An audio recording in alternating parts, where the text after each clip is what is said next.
바다 가운데서 유난히 강풍이 많이 불고 폭풍 많이 부는 북대서양서 있었던 일이라 그래요. 어느 날 수천 톤의 배가 북대서양을 지나가는데 갑자기 강풍이 불어왔어요. 워낙 강한 태풍급의 바람이니까 수천 톤 이 배도요, 그 엔진의 힘이 바람을 못 이겨서 바람에 쭉 밀려가요. 근데 놀라운 것은 밀려가다 보는데 그 옆을 보니까 같은 크기의 큰 빙산이 바람에 밀려가는 것이 아니고요, 바람을 거슬려서 또 이렇게 쭉 지나가는 거예요. 그 너무 놀랍잖아요. 똑같은 크기인데. 그래서 그 승객들이 너무 놀래서 그 함장님에게 이제 물어보죠.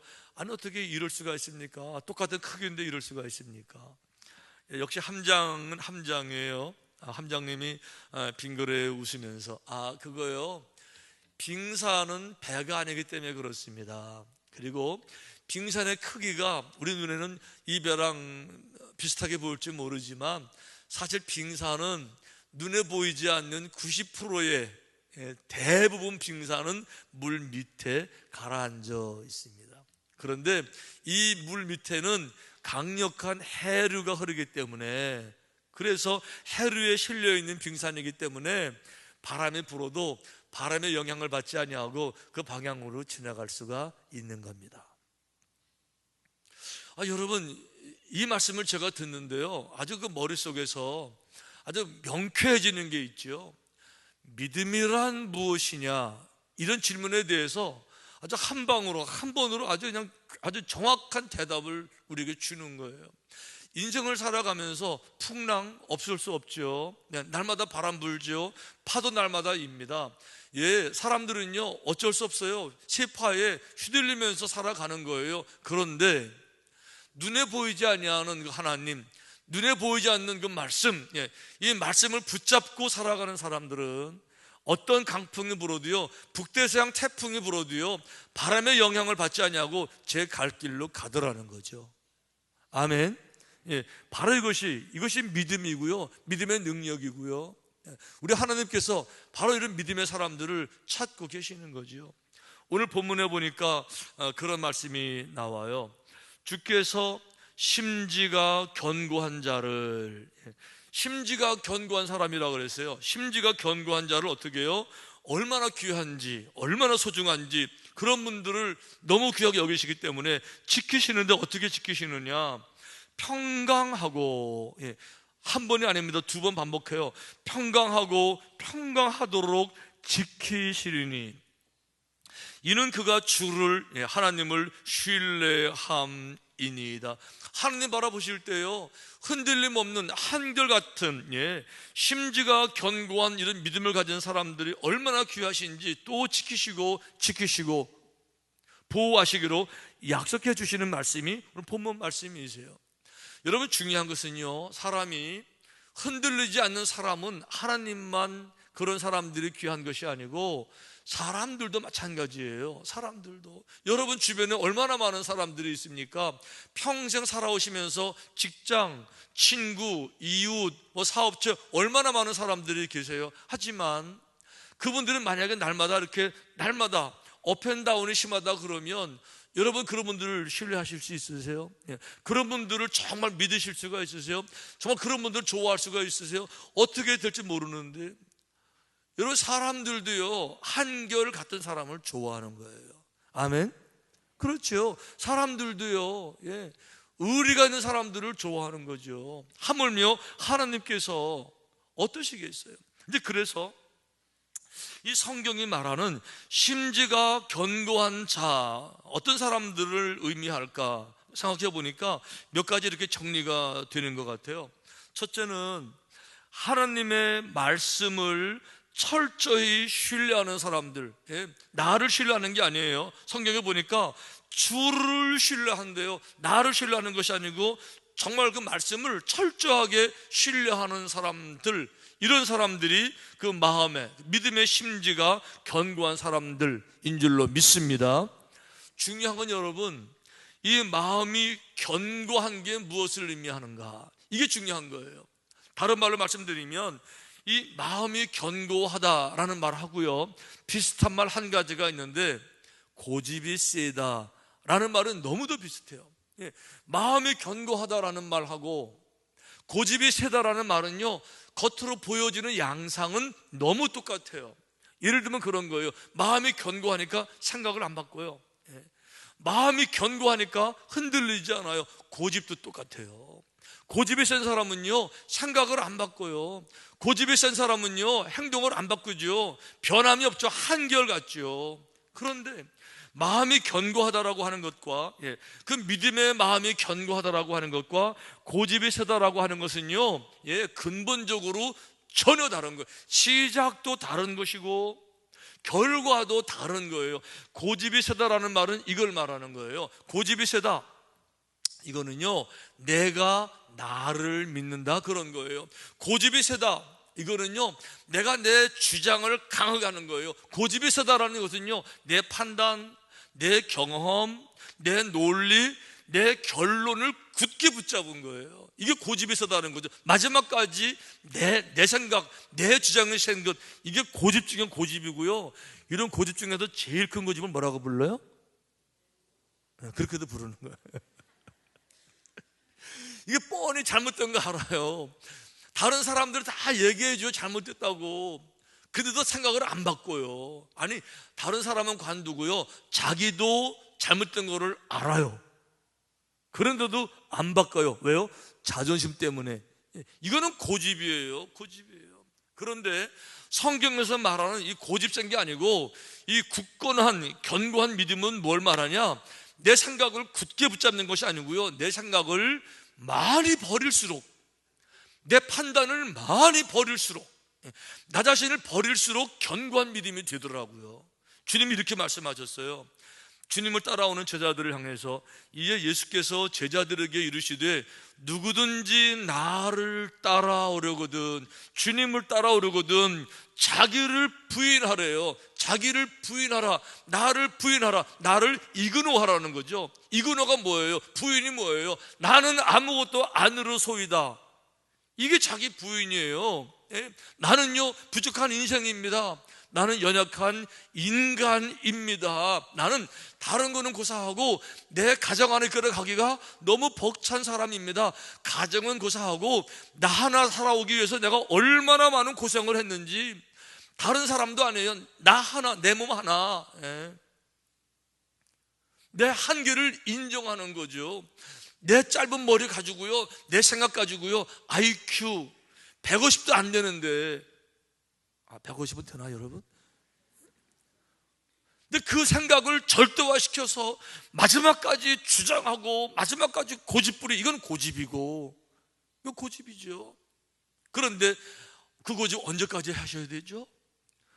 여러분들 나이쯤 되시면, 여러분들 경륜쯤 되시면 이제 아시잖아요. 내가 완벽하지 못한 거 아직 모르세요? 여러분 인생을 살아가시면서 얼마나 많이 후회하셨어요? 얼마나 많이 가슴 아파하셨겠어요?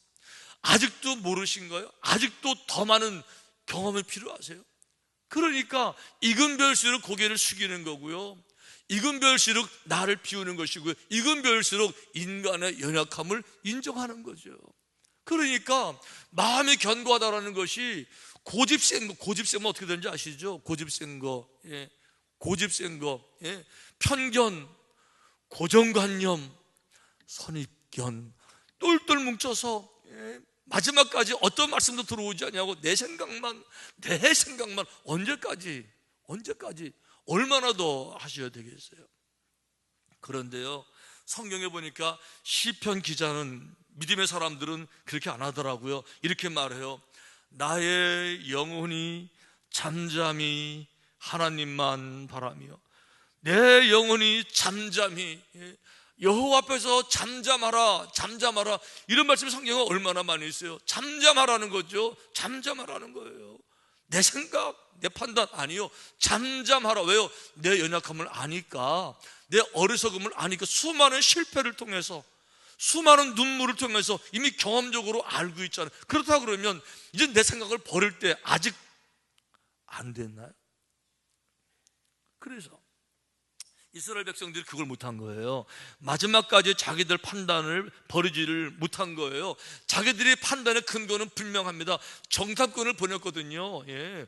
보고서가 있잖아요. 현황, 상황 보고서가 있잖아요. 그러니까 강력한 거인들, 강력한 군대, 우리 도저히 안 됩니다. 통계가 나오잖아요. 통계에 의한, 시상적 결과에 의한, 판단에 의한 그 결론을 가지고 우리는 못한다는 거죠. 마지막까지 못한다는 거죠. 우리 마지막까지 메뚜기라는 거죠. 마지막까지 자기 주장을 버리지를 못한 거예요. 전능하신 하나님 앞에서 전능이란 말이 뭔지를 몰랐던 거예요. 자기의 생각들을 절도화시켰던 거예요. 어떻게 됐어요? 다 광야로 돌아가서 다 끝나버리고 말았잖아요. 이제 봄철 됐으니까 이제 여러분 다 들으실 거예요. 가끔 이렇게 낮에는 참 못 듣겠더라고요. 밤 되면 우리 학곡리에 저희 아버님 집에 밤에 가면요, 그 옆에 논이 있거든요. 봄철 논에서 무슨 소리 나요? 개구리들 소리 어떻게 울어요? 예를 들면 한 개구리가 개굴, 그럼 다른 개구리가 받아가지고 개굴 뭐 이래요? 예, 서로 그냥 깨굴 내 생각 내 판단. 혼란에 있는 것은 그런 거예요. 분열에 있는 것은 그런 거예요. 내 주장이 너무 강한 거예요. 다 똑똑하고 다 훌륭하니까 서로 깨굴 하니까 온 논이 시끄럽고요, 잠을 잘 수가 없는 거예요. 여호와 앞에서 잠잠하라는 거예요. 인생이잖아요. 연약하잖아요. 힘들잖아요. 그러니까 사실을 사실로 받아들여서, 내 생각을 굳게 잡는 것은 고집이지만 내 생각을 더 많이 내려놓을수록 흔들리지 않는 견고한 믿음이 될 줄로 믿습니다. 두 번째는 그런 것 같아요. 이 마음이 흔들리지 않는 그런 믿음. 나를 비우지만 나를 비운 것으로 끝난 게 아니에요. 비운 그 마음에 하나님의 말씀을 채우니까, 그 말씀이 내 삶에 가득 차 있으니까 이 마음이 흔들리지를 않는 겁니다. 인생을 살아가면서 좋은 날만 있어요. 슬픈 날 오잖아요. 걱정되고 근심의 날 왜 없어요? 근심의 날에 그동안 믿음 생활 안 한 것처럼 한 방에 다 쏟아가지고 절망하고 탄식하고 낙심하지 않는다는 거죠. 절망의 날이든지 바람이 불든지 간에 언제든지 한결같이 평화로 지키시리라. 이런 믿음이 정말 있거든요. 진짜 있어요. 여러분, 지난주 소개해드린 그 강영우 박사님 얘기를 좀 더 하고 싶어요. 중학교 2학년 때 아버지 사업 망하시고 돌아가시고, 자기 축구하다가 두 눈 다 이제 실명하잖아요. 어머님이 볼 때 남편 죽고 아들 실명되고 얼마나 충격이에요. 어머니도 놀라서 죽잖아요. 누나 하나 있는 거, 누나가 소녀 가장에 돼서 나가 일하다가 과로로 죽잖아요. 완벽한 절망이죠. 중학교 2학년 때 다 일어나는 거예요. 근데 이 완전한 절망 속에서 강영우 학생이 정말 하나님을 진짜 만납니다. 어차피 절망인데요, 어차피 절벽인데요, 진짜 만나요. 놀라운 거는요, 하나님이 그 학생에게 지혜를 주고 능력을 주고 긍정적 마인드를 주면서 새로운 길을 열어 가시는데요, 강영우 박사한테 따라오는 별명, 한국 최초 소경 대학생, 한국 최초 소경 유학생, 한국 최초 소경 박사, 한국 최초 소경 교수. 이제는 소경이 아니에요. 한국인 최초 미국 대통령 보좌관. 미국 이민 100년 역사에 한국인으로 가장 높은 공직에 이분이 올라가는 거예요. 여러분 잘 아시는 그 가이드 포스트 아시죠? 가이드 포스트의 창설자가 노만 빈센트 필이라는 박사님이죠. 적극적 사고방식 책 유명한 분이죠. 노만 빈센트. 이분이 강영우 박사에 대해서 이렇게 얘기를 해요. 벼랑 끝에서 세계적 인물이 된 강영우 박사를 알게 되면 하나님의 존재를 부인할 사람이 아무도 없을 것이다. 완전한 절망 속에서 최고의 인물로 올라간 이분을 인간적으로 알게 되면 어느 누구도 하나님을 부인할 수 없을 것이다. 이렇게 얘기를 해요. 그런데 여러분, 이분에게 좋은 일만 있었겠어요? 어차피 소경이었는데 얼마나 많은 낙심, 낙관, 절망이 있었겠습니까?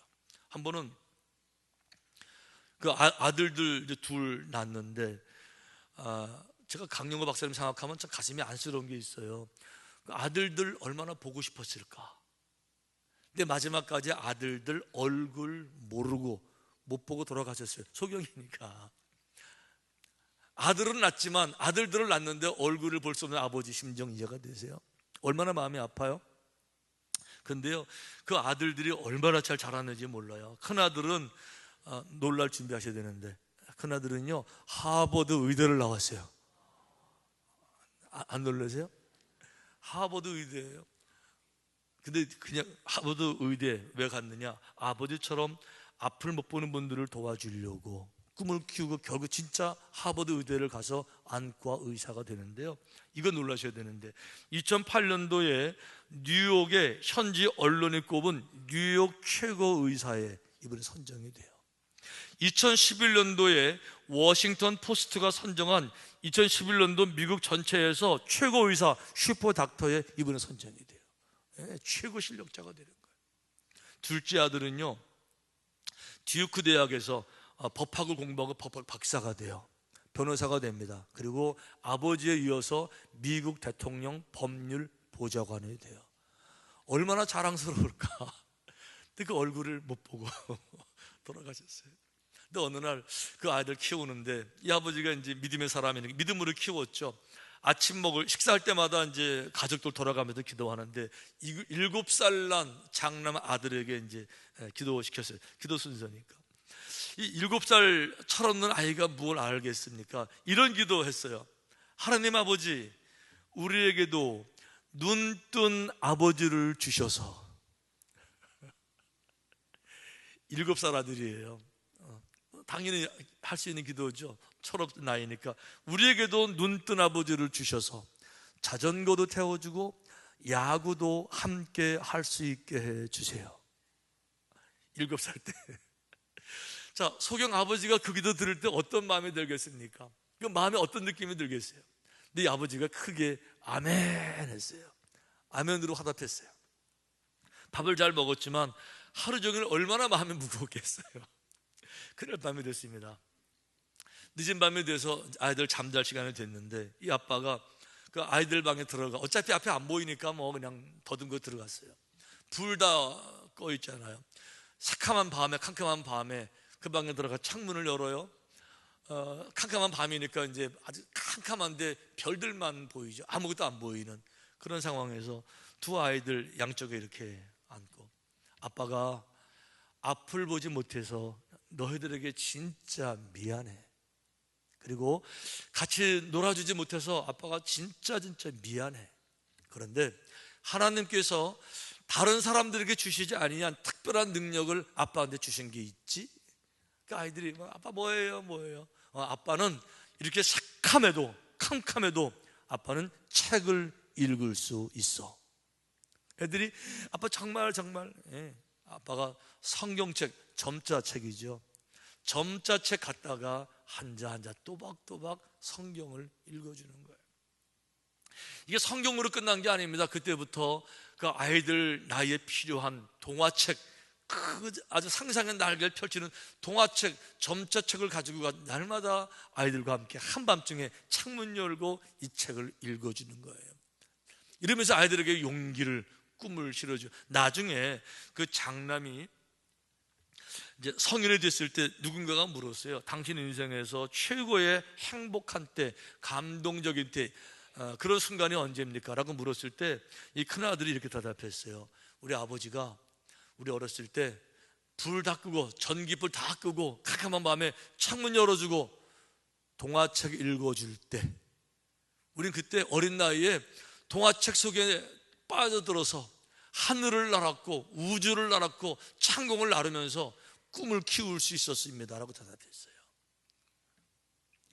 절망의 순간인데요, 절망으로 끝나는 게 아니고 정말 낙심으로 끝나는 것이 아니라 바꿔서 희망으로, 긍정으로, 열매로, 주의 능력으로, 소망으로 결과를 만들어내는 거예요.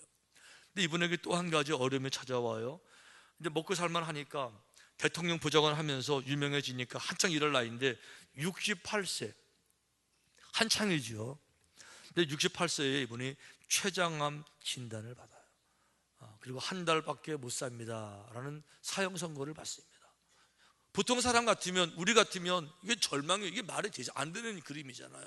어떻게 살아왔는데요, 어떻게 이런 업적이 있는데 이제 할만한데 췌장암이라고요? 막 절망, 낙심, 뭐 그럴 수 있습니까? 하나님 뭐 계십니까? 막 이런 얘기 할 수 있는데요, 전혀 그렇게 안 하고, 여지껏 말씀드린 것처럼 흔들리지 않는 믿음이죠. 굳게 붙잡는 믿음이죠. 인생에 대해서 얼마나 많이 배워왔어요 그동안에. 성경 말씀에 인생을 뭐라고 가르쳤어요? 인생은 안개처럼 빨리 지나간다고 얼마나 많이 배웠어요. 머리로 알았어요? 이번엔 가슴으로 하는 거죠. 금방 아는 거예요. 인생은 흙으로 간다는 거 모릅니까? 뻔히 알잖아요. 바람처럼 지나간다, 이걸 왜 모르겠어요? 더 중요한 거, 죽음으로 끝나는 것이 아니라는 걸 왜 몰라요? 죽은 다음에 영원한 생명이 부활한 주의 품에 안기는 걸 왜 몰라요? 그러니까 절망 낙심할 게 아니죠. 당당하게 담대함으로 받아들이고 소화시키고 해석하고요, 믿음을 지켜나가는 거예요. 이분이 인생을 정리하기로 결심을 해요. 그리고는 여러 가지 정리하는 가운데서 편지 3통을 씁니다. 우선은 친구들에게, 자기 동료들에게, 뭐 대통령, 뭐 아까 말한 노만 빈센트 이런 분들에게 편지를 이렇게 써요. 나로 말미암아서 여러분들이 슬퍼하거나 안타까워하지 않기를 바랍니다.